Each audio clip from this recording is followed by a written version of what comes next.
Everyone, this is Akshansh Garg. So in this video, I'm going to tell you two things. First is that कि मैंने क्या किया है कि हर chapter से जितने भी इंपॉर्टेंट पार्ट है ना, जो एग्जाम में आने की बहुत हाई पॉसिबिलिटी, ठीक है। सेकेंड थिंग इज दैट मैंने एक आपका 5 डेज और 3 डेज का रिजल्ट प्लानर बनाया है। भाई आप किस तरीके से बेस्ट तरीके से रिवाइज कर सकते हो, क्योंकि हर बार क्या होता है, हम 5 दिन का सोचते हैं, होता है वो 7 दिन में जाके 2 दिन खराब, फिर वो आगे का प्लान भी इफेक्ट होता है। तो आप इसको देखो, ऐसा है। अब आप लोग बोलोगे सर ये इंपॉर्टेंट जो आप टॉपिक्स बता रहे हो, इसकी क्या एक्सपेक्टेशन है? ऐसा है कि लोग आपको ऐसे एबीसी एनालिसिस जो करते हैं, it is a kind of ABC analysis, but ऐसा नहीं बता रहा मैं आपको कि अब ये चैप्टर इंपॉर्टेंट है, यही चैप्टर इंपॉर्टेंट नहीं, क्योंकि कोई भी चैप्टर ऐसा नहीं है जिसके अंदर 100% चीज़ें इंपॉर्टेंट है, और एक भी चैप्टर ऐसा नहीं है जिसमें एक भी चीज़ इंपॉर्टेंट नहीं है। हार्डली कोई एक हो तो हर टॉपिक, चाहे कोई मिसलिनियस चैप्टर ही है, उसमें भी 2 सेक्शन तो ऐसे होंगे जो काम के होंगे। तो it's better to do topic wise analysis कि भाई कौन सा टॉपिक इंपॉर्टेंट है, कौन सा टॉपिक नहीं है। एंड मैं पिछले 7-8 अटेम्प्ट से बताता आ रहा हूँ, अब इतना एक्सपीरियंस हो गया कि पता है। और इसके अंदर हमने मोस्टली जो इंपॉर्टेंट एरिया था ना, जहाँ कॉन्सेप्ट बिल्डिंग वाला पार्ट था, जो आप देखना, इस एरिया से आपको 70% प्लस पेपर देखने को 100% मिलेगा। ठीक है, आप एग्जाम के बाद भी इस वीडियो को देखो, क्योंकि अब इतना इसलिए पता हो पा रहा है क्योंकि इतना एक्सपीरियंस हो गया और हर बार ही पेपर लग जाता है। ऑल्दो से फाइनल लेवल पे institute can ask anything, because syllabus is so wide, institute can ask anything, but 70% coverage आपको यहाँ से मिल जाएगा। ऑल तो मैंने इंपॉर्टेंट क्वेश्चंस की एलडीआर की लिस्ट दे दी है कि वेबसाइट के फ्री रिसोर्सेज में मिल जाएगी। और ये वाली जो लिस्ट है ना, जो आपको दिख रही है, और रिवीजन प्लानर का जो प्लान है, वो भी आपको वेबसाइट अभी इस वीडियो के डिस्क्रिप्शन बॉक्स में मिल जाएगा आपको, और वेबसाइट के फ्री रिसोर्स में भी थोड़े टाइम में अपलोड हो जाएगा। डिस्क्रिप्शन बॉक्स में देखने से पहले लाइक जरूर मार देना, क्योंकि तो क्या करते हो, सब्सक्राइबर्स सब्सक्राइब ही नहीं करते। मैं जनरली बोलता भी नहीं, इसलिए आप लोग करते भी नहीं, करा करो, क्योंकि मैंने सी की वॉच मिनट्स इतने सारे है ना, वॉच आवर्स इतने सारे हैं, सब्सक्राइबर्स लाइक भी नहीं करते, तो डू लाइक दिस। ठीक है, this will be very very helpful for you in your upcoming. तो देखो, सबसे पहले हम आपको दिखाते हैं, इससे अपन सप्लाई चैप्टर पे आते हैं। सप्लाई चैप्टर के अंदर शेड्यूल 1 जैसे पूरा ही इंपॉर्टेंट है, but specially para 3 and para 4 वो ज्यादा इंपॉर्टेंट है। ठीक है, शेड्यूल 3 जो आपका नेगेटिव लिस्ट होता है, पढ़ना है आपको। Section 8 component and mix supply, यहाँ से काफी केस स्टडीज पूछ ली जाती है। जैसे मिक्स सप्लाई में क्या होता है, अभी आपको क्वेश्चन में आपको बोल देगा कि आपको इंडिविजुअल प्राइजेस दे रखी है, इंडिविजुअल रेट्स दे रखी है। ये मिक्स सप्लाई नहीं है। Mix supply is that single price दे रखी हो, आपको एक सिंगल प्राइस दे रखी हो, मल्टीपल रेट्स दे रखे हैं, उसमें से हाईएस्ट रेट लेनी, ऐसी केस स्टडीज बन जाती है। ठीक है, क्लैरिफिकेशन जैसे डोनेशन का क्लैरिफिकेशन है, प्रिंटिंग कॉन्ट्रैक्ट का क्लैरिफिकेशन है, जो कि मिक्स सप्लाई कंपोजिट सप्लाई के कॉन्सेप्ट पे बेस्ड है, कंपोजिट सप्लाई के पे। लिक्विडेट डैमेजेस का क्लैरिफिकेशन है, cost petroleum delicate agent, personal corporate guarantee, family की डेफिनेशन, स्पेशली जो ब्रदर वाली डेफिनेशन है, भाई कौन ब्रदर होता है, कि अगर क्वेश्चन में कुछ नहीं दे रखा हो तो भाई को डिपेंडेंट अज्यूम करते हैं, क्वेश्चन में ऐसा दे रखा हो भाई बिजनेस करता है, भाई वेल सेटल्ड, इस तरह के शब्द दे रखे हो तो independent. Import of service, all दो ये 7(1) के अंदर ही कवर, इसके अंदर सॉरी, ये शेड्यूल 1 पैरा 4 में ही कवर है, but still schedule import of service को मैंने अलग से दे दिया, जो कि 7(1) और शेड्यूल 1 पैरा 4 का एक कंबाइंड चार्ट अपनी समरी बुक में जो है, जो आप देखोगे यहाँ पे, तो आपको जरूर देखना है, यहाँ से काफी क्वेश्चन पूछी जाती है 8-8 नंबर की।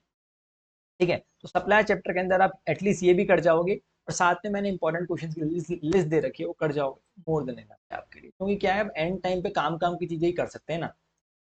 अब आरसीएम है, जैसे आरसीएम में जनरली बच्चों को कंफ्यूजन होता है, sponsorship, security, renting of motor vehicle, direct selling agent, यहाँ कंफ्यूजन रहता है कि कौन देता है कौन ले रहा है।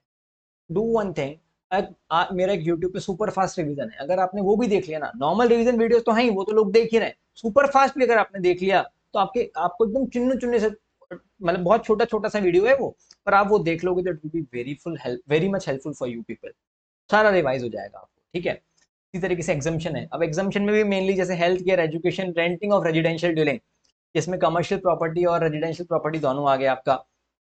ठीक है, तो इसको मैं कहूँ रेंटिंग ऑफ, अच्छा रेंटिंग ऑफ प्रॉपर्टी तो आरसीएम में आ गया, कमर्शियल और residential. Renting of residential during exemption के लिए इंपॉर्टेंट है, तो स्पेसिफिकली जो जो मैंने बता रखा है ना, उसको ज्यादा फोकस करना। Exempt supply in GTA, GTA के अंदर कौन कौन सी एग्जाम सप्लाई, मंडोर वाली जो थी ना, रैंडम जिसको आप बुलाते हैं Mandore, milk, salt, food grain including floor pulses, rice, agriculture produce, newspaper और मैगजीन, डिफेंस और मिलिट्री इक्विपमेंट, रिलीफ मटेरियल, ये सब करके, राइट। आर्टिस्ट वाला पॉइंट कि भाई 1.5 लाख रुपए तक consider, services by government, government का एक पूरा चार्ट बना रखा है जिसमें मैंने लिंक कर रखा है आरसीएम और एग्जम्पशन को। अब मिसलेनियस सर्विसेज दे रखी हैं बहुत सारी, अब उसमें समझ नहीं आता कौन सी काम की नहीं कौन सी, तो मैंने लिख दिया कि micro life micro insurance product वो 2 लाख रुपए तक का था ना मैक्सिमम अमाउंट। क्वेश्चन में आपको दे देगा मिनिमम अमाउंट, आप गलत कर दो कि वहाँ मैक्सिमम अमाउंट है 2 लाख रुपए का। Goods and services provided to government in which goods are up to 25%, आप गवर्नमेंट को गुड्स एंड सर्विसेज दे रहे हो और गुड्स का वैल्यू 25% तक ही है तो एग्जाम होता है पूरा। अगर क्वेश्चन में गवर्नमेंट एंटिटी वर्ड लिखा हो, ठीक है, तो टैक्सेबल हो जाएगा। ये छोटी छोटी पॉइंट्स है। प्योर लेबर कॉन्ट्रैक्ट वाला है ना, कि अगर उसके अंदर रिपेयर की सर्विस देंगे तो टैक्सेबल है। चार चार सर्विस थी, कंस्ट्रक्शन, इरेक्शन, कमीशनिंग, इंस्टॉलेशन, वो दोगे तो एग्जाम। छोटे छोटे पॉइंट्स है जो इंपॉर्टेंट है, इन्हीं में कवरेज हो जाता है आपका पूरा। बाकी मेरा सुपर फास्ट रिवीजन वीडियो देखते चलो, पूरा मत देखो अभी, आपने अगर अच्छे से पहले पढ़ रखा है, आपको याद है तो। अगर नहीं याद है, पुराना याद नहीं आ रहा, then go for normal revision video. POS है। अब 10(1)(b bill to ship to, 10(1)(c over the counter sale जो नया आया लास्ट टाइम में, इस पे क्वेश्चन भी था। 12 सबसेक्शन 3 इमूवेबल प्रॉपर्टी वाला, 12 subsection 6 admission to an event, 12 subsection 7 event organisation services, 12 subsection 11, 13 subsection 3, 13 subsection 8, ये आपको देखनी रहेंगी। ठीक है, ये आपको देखनी रहेंगी। फिर आता है goods transportation in case of section 12 and 13।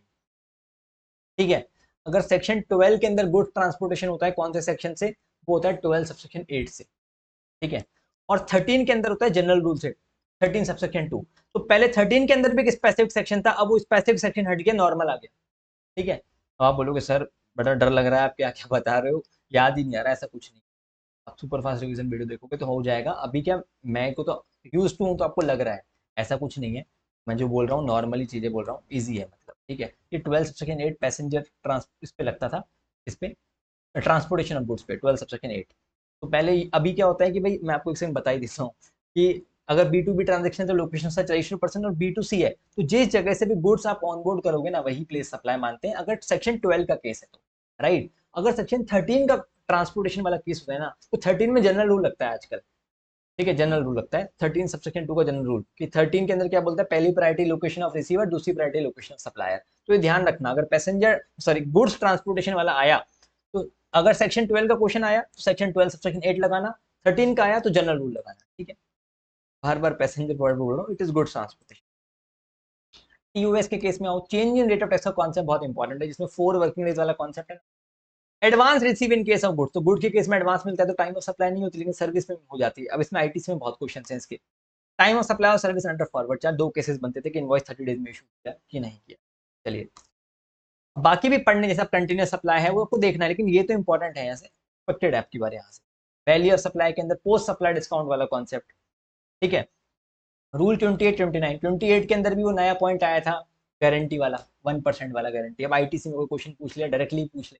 ठीक है, rule 31B and 31C online money gaming वाला। रूल 32 के अंदर, 32 के अंदर ऐसे काफी रूल्स दे रखे हैं, लाइव इंश्योर एजेंट वाला दे रखा है, और भी दे रखा है आपको। ठीक है, सेल मार्जिन स्कीम दे रखी है आपको। क्या कौन से ध्यान रखने, मनी चेंजिंग और लाइफ इंश्योरेंस तो ध्यान से रखने। अब की बार लाइफ इंश्योरेंस से मेरे को काफी एक्सपेक्टेशंस हैं, लास्ट टाइम भी थी बट आया नहीं, अब की बार काफी है। आईटीसी, अब आईटीसी के अंदर देखो मेनली क्या, इट्स अबाउट क्वेश्चंस प्रैक्टिस। अगर आपने क्वेश्चंस अच्छे से कर रखे हैं तो हो जाएगा। तो यूट्यूब पे मेरा रिवीजन वीडियो देख लो, डिटेल वाला 3 घंटे का है, और 5 इंपॉर्टेंट क्वेश्चंस वाला वीडियो देख लो, मोर देन इनफ है। बाकी लिखने के लिए तो हम कह सकते हैं कि रूल 37 है, 180 डेज वाला concept, block credit rule 42 43, ISD का क्वेश्चन बैंक में क्वेश्चन नंबर 27 दे रखा है वो। ठीक है, एग्जाम टर्नओवर, टोटल टर्नओवर की डेफिनेशन क्या क्या होती है, इंपॉर्टेंट है, ये आपको देखना है। Change in uses of capital goods, पहले आप कंपोजिशन स्कीम में नॉर्मल में आ गए, असेट्स आपने बेच दी, पहले खरीदी थी and all that kind.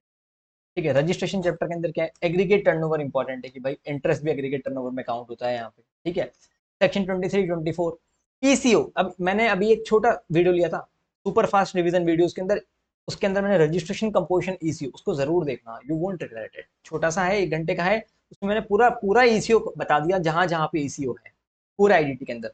Cancellation of registration, क्या क्या रीजन है, देखो रजिस्ट्रेशन में मेनली प्रैक्टिकल पोर्शन ही पूछेंगे, लेकिन थ्योरी में कैंसिलेशन और रजिस्ट्रेशन एक पॉइंट है, कुछ पॉइंट दे रखे हैं ना, आपने बिजनेस चालू नहीं किया, वॉलंटरी रजिस्ट्रेशन लिया था 6 महीने हो गए, all that kind of point दे रखे हैं। और किन किन लोगों को आधार ऑथेंटिकेशन की जरूरत ही नहीं है, गवर्नमेंट के जैसे डिपार्टमेंट हो गए, कोई फॉरेन का बंदा है, यूएन नंबर ले रहा, तो ये आधार ऑथेंटिकेशन किन को जरूरत नहीं है, वो देख लेंगे, 4 नंबर का क्वेश्चन बन सकता है। Tax invoice, revise tax invoice कितने टाइम में इशू करना पड़ता है करके, 1 मंथ के। एचएसएन कोड 5 करोड़ वाली जो लिमिट थी, 4 डिजिट 6 डिजिट, ये सब करके। ई इनवॉइसिंग कब कब नहीं लगता, और डायनामिक क्यूआर कोड कब कब नहीं लगता, तो यहाँ से आपके बारे क्वेश्चन पूछ सकते हैं कि ई इनवॉइसिंग कब कब एप्लीकेबल नहीं है। ठीक है, और एक डायनेमिक क्यूआर कोड का सर्कुलर था, वो भी देखना था आपको। डिमांड एंड रिकवरी के केसेस थे। अब थ्योरी में देखो आपको क्वेश्चन बैंक, आप अगर थ्योरी में आप क्वेश्चन बैंक भी कर लोगे ना तो it is more than enough, except this chapter inspection search and seizure, इसका आपको समरी बुक भी करना पड़ेगा। बाकी मैंने यहाँ पे लिख दिया कि भाई आप थ्योरी के अंदर ये वाले सेक्शन देख के चले जाना, इंपॉर्टेंट है, राइट करके। अभी ये सब लिख दिया मैंने, इसका भी आपको लिखने की भी जरूरत नहीं है, आपको मैं इसका डिस्क्रिप्शन बॉक्स में डाल दूंगा, ठीक है। पूरा का पूरा इसी को कॉपी पेस्ट करके डाल दूंगा। ई वे बिल वगैरह सब मैंने बता दिया। जैसे जॉब वर्क है तो खाली क्वेश्चन बैंक कर जाओ तो भी सब। मिसलेनियस में 2 ही सेक्शन है, तो अब क्या होता है कि हमने हर चैप्टर कवर कर लिया। अगर आप ऐसे बताते हो ना कि ये चैप्टर इंपॉर्टेंट है ये चैप्टर नहीं, तो भाई ऐसा थोड़ी होता है। चैप्टर वाइज एबीसी एनालिसिस से बेटर है टॉपिक वाइज एनालिसिस कर लो, वो बेटर है। कस्टम्स के अंदर भी क्या है मैं आपको बताऊं, आप अगर कस्टम ज़्यादा बड़ा नहीं है, जैसे वैल्यूएशन के सारे क्वेश्चंस आपको देखने ही है, बैगेज के क्वेश्चंस देखने ही है, और कॉन्सेप्ट से ज़्यादा 90% क्वेश्चंस का है, कॉन्सेप्ट तो जरा से ही है, क्वेश्चंस की प्रैक्टिस जरूरी है। टाइप्स ऑफ ड्यूटीज के अंदर ये दो ड्यूटी इंपॉर्टेंट है, levy and exemption warehousing में। वेयर हाउसिंग में जैसे आपकी बार सेक्शन 71 या 64 का क्वेश्चन पूछ सकते हैं, रिफंड में क्वेश्चन, तो आप इसको करके चले जाना, ठीक है। अब आते हैं रिवीजन प्लान 5 डेज का क्या होगा साहब। 5 डेज वाले रिवीजन प्लान में क्या होगा, तो ध्यान से सुनना मेरी बात। In case of 5 days revision plan मैंने हर टॉपिक के लिए जैसे डे 1 डे 2 डे 3 आपको पूरा बताया। अभी हम क्या करते हैं, शुरुआत में बड़े धीरे धीरे चलते हैं, एंड में भागते रहते हैं, फिर एंड में जो हम टॉपिक्स करते हैं वो इतने एफिशिएंसी से होते भी नहीं है, और प्रॉब्लम क्या आती है कि उतने टाइम में सिलेबस भी नहीं होता, 1-2 दिन एक्स्ट्रा चले जाते हैं। सप्लाई चैप्टर जैसे आपको 2.5 आवर, अब जैसे मैंने अपने हिसाब से बना के दे दिया सब कुछ, और ये बहुत रीजनेबल टाइम है, बट आई एम एक्सपेक्टिंग कि आपने पहले से कभी पढ़ रखा होगा अच्छे से, आपने 1-2 बार तो कर रखा होगा, तभी तो आप कर रहे हो इसको। अभी आप बोल रहे हो सर मेरे को सब आता है लेकिन एडवांस रूलिंग मैंने कभी नहीं पढ़ा, असेसमेंट एंड ऑडिट कभी नहीं पढ़ा, तो भाई फिर उस केस में क्या करो, मैंने यहाँ 11.5 घंटे का प्लान बना के दिया है दिन का। अभी कई लोग 13-13 घंटे भी पढ़ते हैं। अभी आपको लग रहा है, सपोज करो सर मेरे को तो वैल्यू ऑफ सप्लाई में 3 घंटे मोर देन इनफ है, 3 घंटे विद क्वेश्चंस बोल रहा हूँ मैं यहाँ पे सब कुछ, जो इतने भी इंपॉर्टेंट क्वेश्चंस है।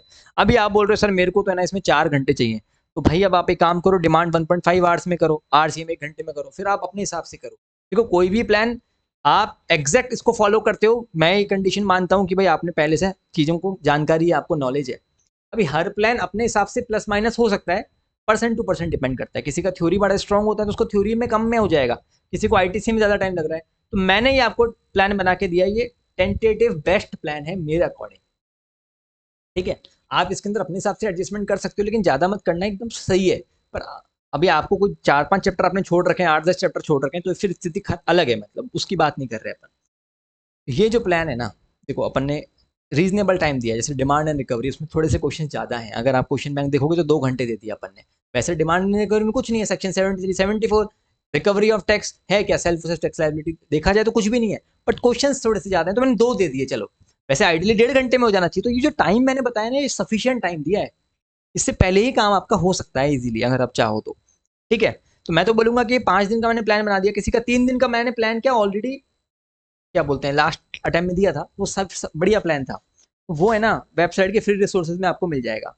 अभी कई बच्चे हैं, आप पता है इसमें ये भी कर सकते हो, जैसे प्लान मैंने आपको बता दिया, अब इस पर डिस्कस करते हैं। आपको अगर मैराथन देख रहा हो ना प्रीवियस अटेम्प्ट का, तो आप मैराथन देख लो पहले 10 घंटे का, फिर आप इस प्लान पे आओ। अब आप बोलोगे सर मैराथन में 1 दिन चला जाएगा, तो आप एक काम करना, फिर हर चैप्टर में 20% टाइम रिड्यूस कर देना, हर चैप्टर में 20% टाइम रिड्यूस कर देना, एक बार मैराथन देख लोगे तो थोड़ा अच्छा हो जाएगा, ठीक है। 3 डेज का भी जो मैंने प्लान बताया उसमें मैंने मैराथन का टाइम भी लिया है और बाकी का टाइम बताया है। अब देखो plan should be like that कि आप रिवीजन प्लान के अंदर रिवीजन भी कर लो, ठीक है। तो जो 3 डेज का प्लान है उसमें भी मैंने रिवीजन के बारे में बताया। अब जैसे ये 5 डेज वाला प्लान है, इसके अंदर आपको मैंने बता दिया। मैंने इस तरीके से रखा है, जैसे दिन में थोड़ी सी थ्योरी फिर प्रैक्टिकल, थोड़ी सी थ्योरी फिर प्रैक्टिकल, एक साथ सारी थ्योरी करोगे तो फिर कचरा हो जाएगा, ठीक है। और एंड में हम सारी थ्योरी को रिवाइज कर लेंगे। तो देखिए यहाँ पे अपन ने डिमांड ले लिया, असेसमेंट ले लिया, एडवांस रूलिंग ले लिया। अब एडवांस रूलिंग चुन्नू सा चैप्टर है, डिमांड और असेसमेंट ले लिया, ठीक है। सप्लाई आरसीएम वीओएस ले लिया, पहले दिन में आपका ये टारगेट हो गया। फिर पीओएस ले लिया, 3 घंटे क्वेश्चन है इसके अंदर। रजिस्ट्रेशन 2 घंटे इसलिए ले लिया कि भैया थोड़ा सा टेक्निकल है हल्का सा, वैसे 2 घंटे की जरूरत इतनी है भी नहीं। कंपोजिशन 1.5 आवर ले लिया, एग्जाम्शन को 4 ले लिया कि भाई अच्छे से देख लो क्वेश्चन वगैरह, जॉब वर्क बना, तो काफी रीजनेबल टाइम है, सफिशिएंट, ठीक है। अब आईटीसी में 6 घंटे इसलिए ले लिए क्योंकि क्वेश्चन ही क्वेश्चन है, तो क्वेश्चन इंपॉर्टेंट, अगर आप 15 क्वेश्चन भी देख रहे हो इंपॉर्टेंट जो मैंने एलडीआर में दिए, 6 घंटे चले जाएंगे। टीओएस को 1.5 घंटा इसलिए दे दिया क्योंकि उसमें भी कॉन्सेप्ट में कुछ भी दम नहीं है, पर क्वेश्चन हैं थोड़े से। Liability and miscellaneous 2 chapter, tax invoice और ई वे बिल, ये अपन ने डे 3 पे ले लिया, ठीक है। टाइम भी 11.5 घंटे दिया। अब आप 13 घंटे तक पढ़ सकते हो यार, 12.5-13 घंटे तक। फिर अपील्स ले लिया अपन ने, पेनल्टी 2-2 घंटे, GST refund 2.5 hour, custom valuation, custom baggage, types of duties ये उठा लिया। फिर लास्ट पे अपन ने क्या किया, भाई सबसे पहले आप पूरी की पूरी जीएसटी की थ्योरी रिवाइज कर लो आप, क्योंकि 25 नंबर का वेटेज है ना यार, वापस से पूरा रिवाइज करो। फिर levy and exemption, custom refund, custom ware housing और एफटीपी। एफटीपी मेरा एक यूट्यूब पे 45 मिनट का वीडियो दे रखा है, लास्ट अटेम्प्ट का वो देखना, ऑल इस अटेम्प्ट का भी डालूंगा, क्योंकि अब हल्के से अमेंडमेंट एफटीपी में ही जो है आपकी बार, पुराना भी देख सकते हो, ऐसे ज़्यादा रेलिवेंट अमेंडमेंट नहीं है। फिर आरटीपी नवंबर 24, आरटीपी मई 24 और आरटीपी नवंबर 23। अब आरटीपी नवंबर 23 को 1 घंटा इसलिए दिया कि उसके सारे क्वेश्चन आपने ऑलरेडी क्वेश्चन बैंक में कर रखे हैं, बस देखना है, सिर्फ एमसीक्यू देखना है। तो अब आपको इन तीनों केस में पता है क्या करना, इनकी जो केस स्टडीज है ना उन पे फोकस करना। क्वेश्चंस तो आप लोगों को आते होंगे, वो तो मैंने क्वेश्चन बैंक में कवर्ड है, बस आरटीपी नवंबर 24 के नहीं है, उसका वीडियो देख लेना, अभी मैं डाल दूंगा, ठीक है। केस स्टडीज पे फोकस करना, जो केस स्टडी है ना, तो यूट्यूब से मेरी आरटीपी खोलना और देख लेना, 3 अटेम्प्ट की आरटीपी की केस स्टडीज देख लेना, ये प्लान मोर देन सफिशिएंट है आपके लिए, ठीक है। इसके अंदर थ्योरी का वापस से रिवीजन हो गया, be stuck to that plan, this plan, इससे आप आगे भी नहीं बढ़ोगे, और कोशिश करो हर डे का टारगेट हर डे में अचीव हो, क्योंकि भाई अगर एक दिन में हिला तो फिर आगे के दिन हिल जाएंगे, ठीक है। चलिए, तो देख लेना, डिस्क्रिप्शन बॉक्स में लिंक है और वेबसाइट की फिर रिसोर्स पे आपको मिल जाएगा। And do like this video also, और कुछ चाहिए आपको तो मुझे बता देना। तो ये 5 डेज का प्लान यहाँ पे, 3 डेज का वहाँ पे, तो अभी 3 और 5 दोनों के वहाँ पे मिल जाएंगे, और ये आपको हर टॉपिक की लिस्ट हो गई और इंपॉर्टेंट क्वेश्चन की लिस्ट आपको बताइए। चलिए, thank you so much, bye bye.